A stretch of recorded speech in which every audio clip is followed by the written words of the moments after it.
இன்றைய இதமான காலை தென்றலில் அனைத்து அன்பு உள்ளங்களுக்கும் என் இனிய காலை வணக்கம்.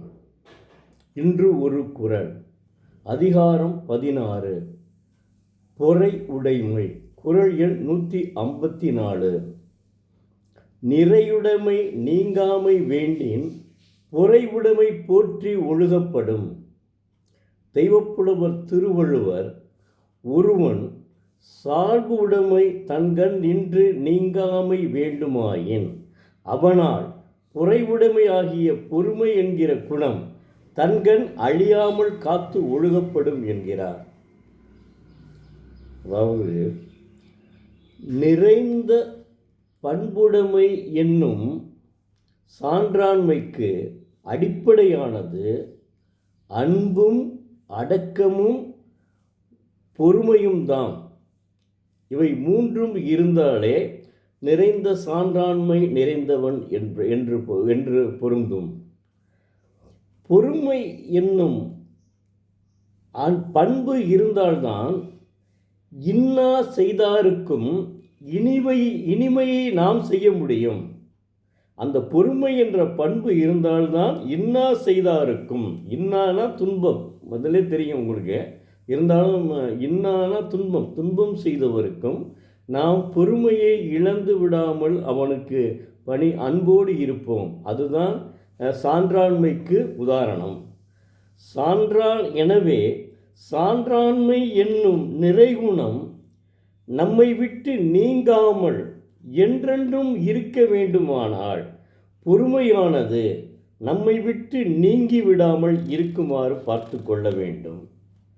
பொறுமையை போற்றி ஒழுக வேண்டும்.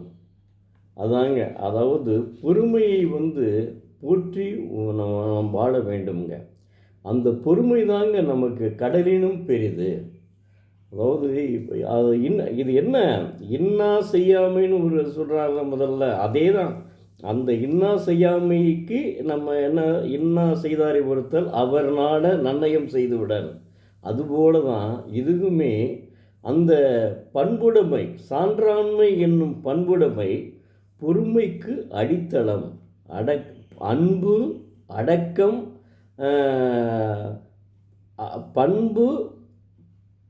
அன்பு, அடக்கம், பொறுமை மூன்றுதான் சான்றாண்மை என்கிறார் தெய்வப்புலவர் திருவள்ளுவர். அதற்கு மறுத்து வேறு ஒன்றும் இல்லை. அடுத்து நாம் இன்று தமிழ் மனம் நம் நாட்டில் எப்படி மணந்து கொண்டு இருக்கிறது, நாம் அதை எப்படி நுகர்கிறோம், தமிழ் மொழியினுடைய சிறப்பு என்ன, தமிழ் மொழிக்கு மட்டும் என்ன அந்த சிறப்பு. என்னுடைய தாய்மொழி அல்லவா, தாய்மொழிக்காக மட்டுமல்லங்க, தமிழ் மொழி மிகவும் சிறந்த மொழிங்க. தமிழ் மொழி போல ஒரு மொழியே இல்லைங்க இந்தியாவிலேயே. அந்த அளவுக்கு அற்புதமான மொழிங்க தமிழ் மொழி. அதாவது முதலில் உலகில் முதலில் தோன்றிய மொழிகளில் முதலில் தோன்றிய மொழிகள் 6ங்க. அதில் 4 மொழிகள் இப்போது வழக்கத்தில் இல்லை. 2 மொழிகள் மட்டுமே பழக்கத்தில் உள்ளது. அதில் ஒன்றுதான் நம்முடைய தாய்மொழி தமிழ், 2வது சீன மொழி. தாய்மொழி தமிழ் அவ்வளவு அற்புதமான மொழிங்க. அதாவது ஒரு சாதாரண மனிதன் கூட கவிதையை 4 வரிகளில் தீட்டி விடுவான். அதாவது பேரறிஞர் அண்ணா என்ன சொல்கிறாருன்னா, அதாவது இலக்கணம், தொல்காப்பியர் இதுக்கும் இலக்கணம் படைத்துள்ளார், கவிதைக்கும் இலக்கணம் படைத்துள்ளார். ஆனால் நமக்கு அவர் சொல்கிறது, நமக்கு அந்த இலக்கணத்தோடு கவிதை எழுத வேண்டும் என்பது அது முக்கியம். அதைவிட நம்மளுடைய உணர்ச்சிக்கே கவிதை என்கிறார், நம்மளுடைய உணர்ச்சியே கவிதை என்கிறார்.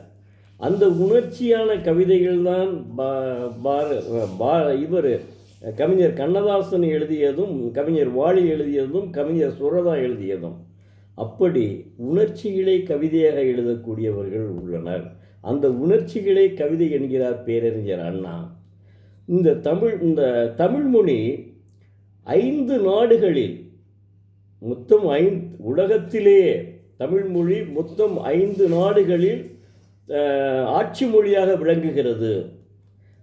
அது மட்டுமல்ல, அமெரிக்காவின் ஹார்வர்டு பல்கலைக்கழகத்திலே செம்மொழியாக திகழ்ந்து கொண்டிருக்கிறதற்கு. ஆனால் அந்த செம்மொழியாக திகழ்வதற்கு தமிழக அரசு ஒரு அமௌண்ட்டு தான் கொடுத்தாங்க. அதிலும் சில அமௌண்ட் பத்தாமல் சில அமௌண்ட் அங்கே ஹார்வர்ட் பல்கலைக்கழகத்தில் கொடுப்பதற்கு கொஞ்சம் குறைவு ஏற்பட்டது. அதனால் சில பெரிய செல்வந்தர்களிடமிருந்து அமௌண்ட்டு வாங்கி கொடுத்து அதனை நம்ம செம்மொழியாக நம்ம தமிழ்மொழி சிறக்க வைத்தார் தமிழக அரசு.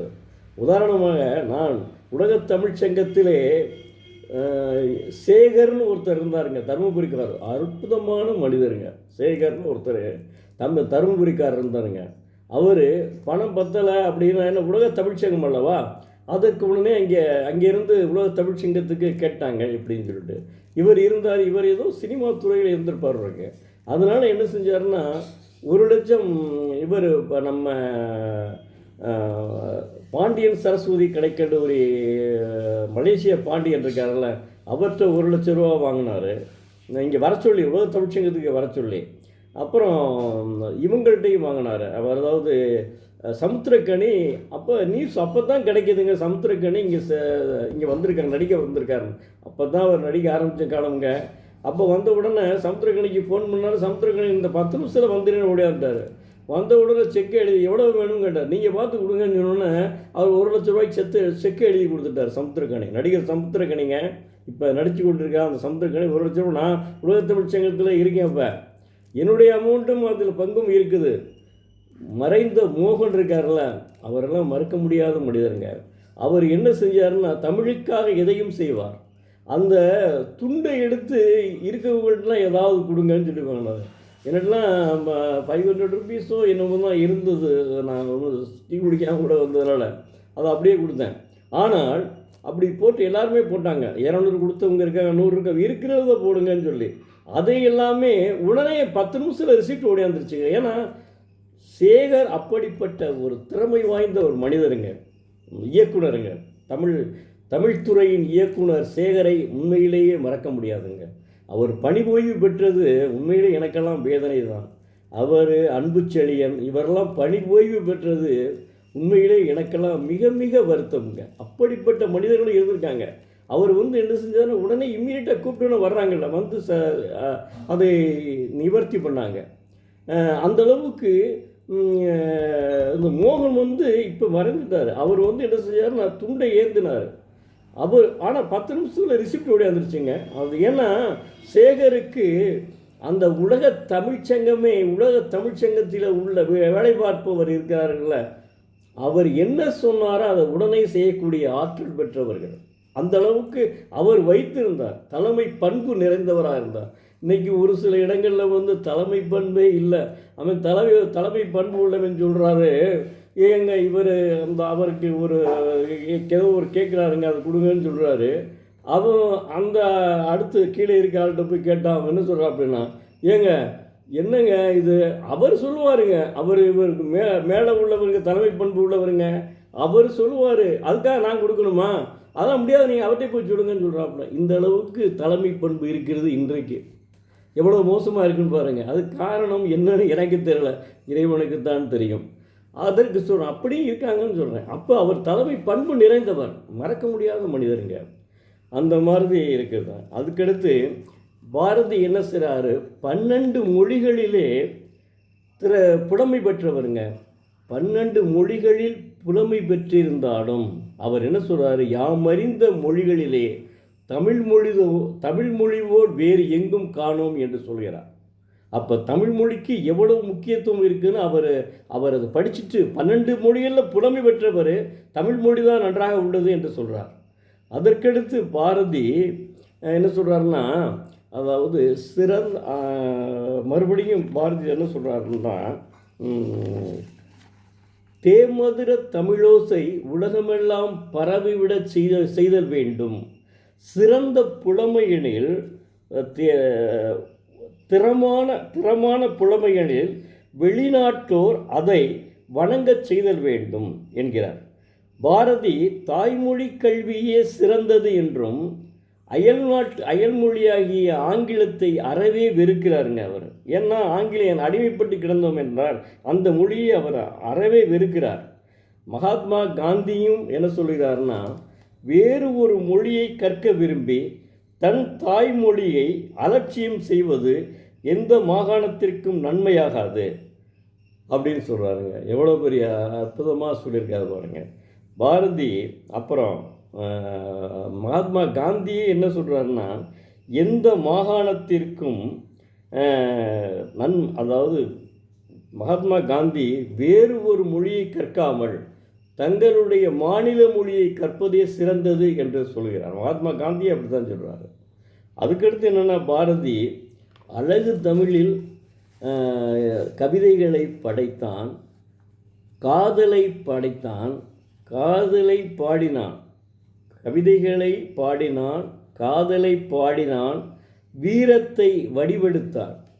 இல்லை, இந்த அற்புதமான மனிதர்களாக இருக்காங்க. கவிஞர் இவர் இருக்கார்ல, கவிஞர் வாலி.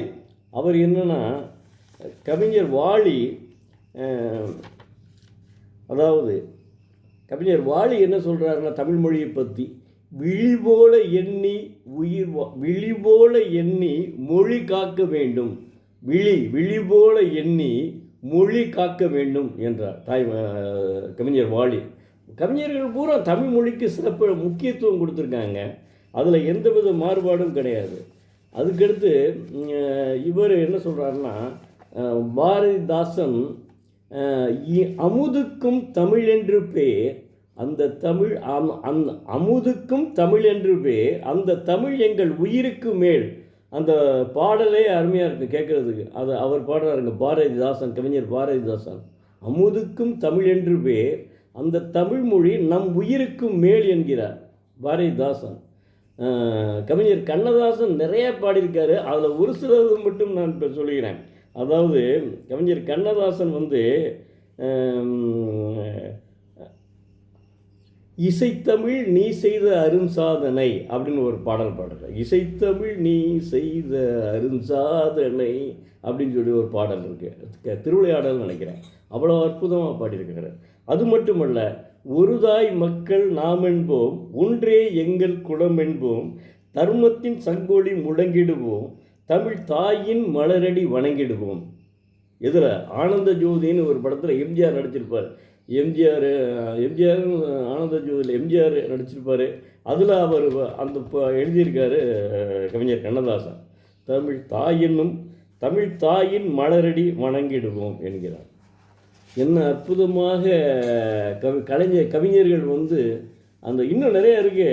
நான் இப்போ ஒவ்வொன்றா உங்களால் சொல்லிகிட்டு இருக்க முடியாது. நிறைய நேரம் இழுத்துக்கொள்ளும் என்பதால் இதோடு முடித்துக் கொள்கிறேன். நாளை மீண்டும் ஒரு குறளை பார்ப்போம். நன்றி, வணக்கம்.